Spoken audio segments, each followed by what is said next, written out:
నమస్కారం ప్రేక్షకులందరికీ విజయదశమి శుభాకాంక్షలు.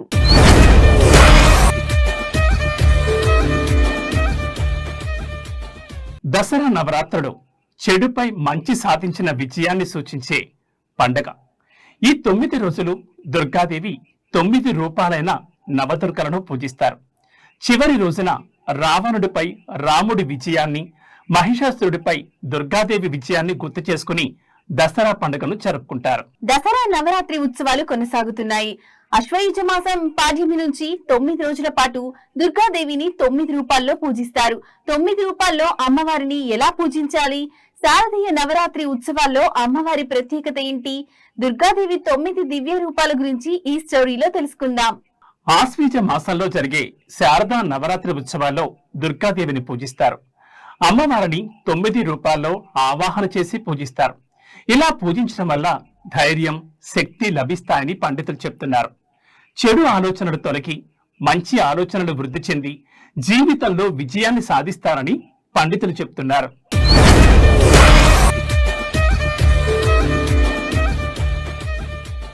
నవరాత్రి ఉత్సవాలు శైలపుత్రీదేవి ఆరాధనతో ప్రారంభమవుతాయి. అమ్మవారు హిమవంతుడు పర్వతరాజు కుమార్తె కనుక ఆమెను శైలపుత్రి అని పిలుస్తారు. తల్లి శైలపుత్రి అమ్మవారిని పూజించడం వలన భక్తులకు ఆత్మవిశ్వాసం, శాంతి, శక్తి లభిస్తాయి. ఈ అవతారంలో ఉన్న అమ్మవారు తెలుపు రంగు శాంతి, పవిత్రత, కొత్త ఆరంభం ప్రతీకగా నిలుస్తుంది. తెలుపు రంగు వస్త్రాలు ధరించడం వలన మనసుకు ప్రశాంతత కలుగుతుంది. శైలపుత్రీదేవి పూజ ద్వారా మన జీవితానికి కొత్త ఆరంభం, ధైర్యం, స్థిరత్వం లభిస్తాయి. ప్రతి మహిళలోనూ శైలపుత్రీదేవిలా ధైర్యం, సహనం, శక్తి నింపుకోవాలి. అమ్మవారి ఆరాధనతో మనలోని శ్రీశక్తి వెలుగులు మరింత బలపడాలి. బ్రహ్మచారిణీ దేవి. ఈ అవతారంలో దుర్గాదేవి అమ్మవారు బ్రహ్మచార్యాశ్రమంలో తోటి విద్యార్థులతో ఉండే అమ్మవారి అవతారం ఇది. క్రమశిక్షణ, ధ్యానానికి ప్రతిరూపంగా అమ్మవారిని కొలుస్తారు. తెల్లని చీర ధరించి కుడి చేతిలో జపమాల, కమండలం, ఎడమ చేతిలో కలశం ధరించి ఉంటుంది బ్రహ్మచారిణీ దేవి. బ్రహ్మ అంటే అన్నీ తెలిసింది అని అర్థం. బ్రహ్మ జ్ఞానం, బ్రహ్మ స్వరూపం. ఇలా బ్రహ్మ అంటే అన్నీ అనే అర్థాన్ని నింపుకుని అన్నీ తనలోనే నింపుకున్నదని కూడా అర్థం. చారిణి అంటే కదలడం, ఒక పనిలో నిమగ్నమవ్వడం. బ్రహ్మచారిణి అంటే బ్రహ్మచర్యంలో ఉన్నది అని అర్థం. వచనంలో అర్థమయ్యేలా చెప్పాలి అంటే పెళ్లి కాని యువతి అని అర్థం. బ్రహ్మచారిణీ దేవి బుద్ధిని, శక్తిని ప్రసాదిస్తుంది. సంతోషాన్ని, ప్రశాంతతను, సంపదను చేకూరుస్తుంది. చంద్రఘంటాదేవి. కొత్త బంధాలు, భక్తికి చిహ్నంగా ఈ అవతారం గల అమ్మవారిని పూజిస్తారు.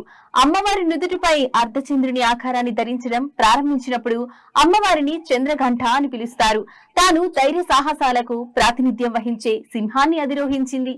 ఈ మాతకు 10 చేతులు ఉంటాయి. ఒక చేతిలో కమలం పువ్వు, మరో చేతిలో కమండలం, ఖడ్గం, త్రిశూలం, విల్లు, గద, బాణం, జపమాల ఉంటాయి. ఈ తల్లి రూపం వైవాహిక జీవిత ప్రారంభాన్ని సూచిస్తుంది. ఇది కొత్తగా పెళ్లైన స్త్రీ కొత్త సంబంధాలు మరియు బాధ్యతలను స్వీకరించడాన్ని సూచిస్తుంది. కూష్మాండాదేవి. కూష్మాండ అంటే కు అంటే చిన్నది, ఊష్మ అంటే శక్తి, అండ అంటే విశ్వం. అమ్మవారు తన శక్తితో ఈ విశ్వాన్ని సృష్టించింది. ఈ అవతారం మాతృత్వాన్ని సూచిస్తుంది. స్త్రీ గర్భం దాల్చి జీవితాన్నిచ్చే శక్తిని కలిగి ఉన్న స్థితిని ఆమె సూచిస్తుంది. దసరా నవరాత్రి ఉత్సవాల్లో శుద్ధ చవితి రోజున కూష్మాండ మాతను ఆరాధిస్తారు. కూష్మాండ దేవిని పూజించడం వల్ల దీర్ఘకాలిక రోగాల నుంచి ఉపశమనం లభించడంతో పాటు సమాజంలో కీర్తి, బలం, సంపదలన్నీ పెరుగుతాయని చాలా మంది నమ్ముతారు. పురాణాల ప్రకారం కూష్మాండ దేవికి మొత్తం 8 చేతులుంటాయి. ఈ చేతుల్లో చక్రం, ఖడ్గం, గద, పాశం, ధనస్సు, బాణాలు, ఒక తేనె భాండం, ఒక రక్త భాండం ఉంటాయి. ఈ అమ్మవారు సింహ వాహనంపై భూమి మీదకి వస్తారు. స్కందమాతాదేవి. ఈ అవతారం ప్రేమ, పోషణ స్వరూపంగా భావిస్తారు. ఈ రూపం మాతృత్వం, సంపూర్ణతను సూచిస్తుంది. ఒక స్త్రీ తన పిల్లలకు జన్మస్థలంగా మారుతుంది. ప్రేమ, త్యాగం, రక్షణగా భావిస్తుంది. స్కందమాత అమ్మవారిని పూజించడం వల్ల సంతానం లేని వారికి పిల్లలు పుడతారని పురాణంలో పేర్కొన్నారు. స్కంద అంటే కార్తికేయుడు. ఈ తల్లి దుర్గాదేవి స్వరూపం. కార్తికేయుని తల్లి కావడంతో ఈ స్వరూపానికి స్కందమాత అనే పేరు వచ్చింది. కాశీఖండం, దేవి పురాణం, స్కంద పురాణాలలో ఈ దేవి గురించి ప్రస్తావించబడింది. తల్లి స్కందమాతను గౌరీ, మహేశ్వరి, పార్వతి, ఉమా అని కూడా పిలుస్తారు. ఈ తల్లికి 4 చేతులు ఉంటాయి. ఒక చేతిలో తన కుమారుడైన స్కందుని శిశురూపం ఉంటుంది. మరో చేతిలో అభయముద్ర ఉంటుంది. ఇది మనలో భయాన్ని తొలగిస్తుంది. మిగిలిన 2 చేతుల్లో కమల పువ్వులుంటాయి. కాత్యాయని దేవి దుర్గాదేవికి సంబంధించిన రూపాల్లో కాత్యాయని మాతది అత్యంత హింసాత్మక రూపాలలో ఒకటిగా పరిగణించబడుతుంది. కాత్యాయని మాత గురు గ్రహాన్ని పరిపాలిస్తుంది. గురువు గ్రహాన్ని తెలివితేటలకు, ప్రశాంతతకు ప్రతీకగా భావిస్తారు. అందుకే కాత్యాయని దేవిని పూజించే వారికి ప్రతికూల శక్తులన్నీ తొలగిపోతాయని, సకల జన్మల పాపాల నుంచి విముక్తి లభిస్తుందని పండితులు చెప్తారు. మరీ ముఖ్యంగా నవరాత్రుల్లో పెళ్లి కాని కన్యలు తమకు నచ్చిన భర్తను పొందడం కోసం కాత్యాయని మాతను పూజిస్తారు.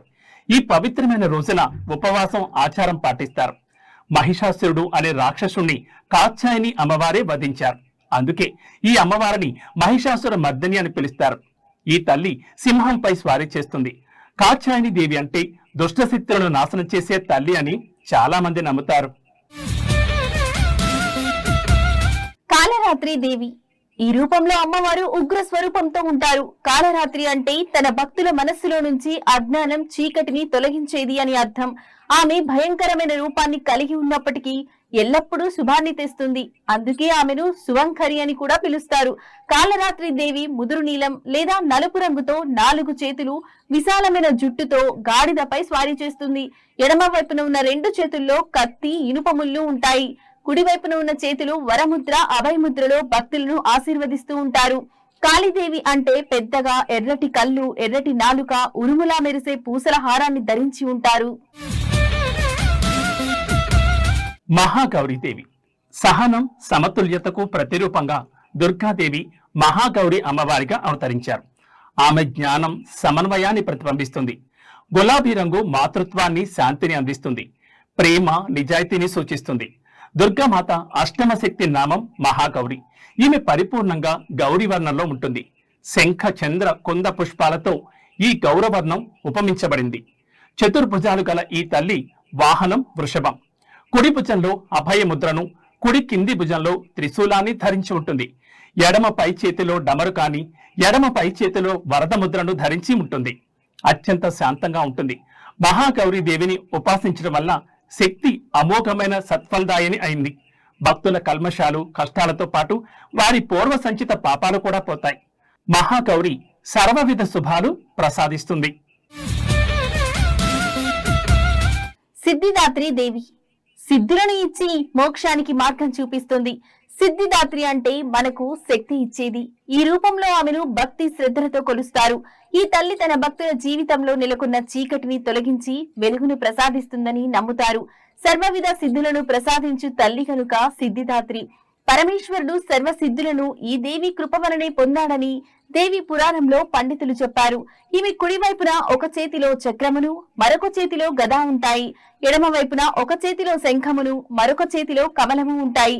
నిష్ఠ, భక్తితో సిద్ధదాత్రి దేవిని ఆరాధించిన వారికి సకల సిద్ధులు కలుగుతాయని పురాణాల ద్వారా తెలుస్తుంది. దసరా నవరాత్రుల సందర్భంగా అమ్మవారి అవతారాల గురించి తెలుసుకున్నాం కదా. ఈ విజయదశమి అందరి జీవితాల్లో విజయాన్ని తీసుకురావాలని మనస్ఫూర్తిగా కోరుకుంటూ నమస్కారం.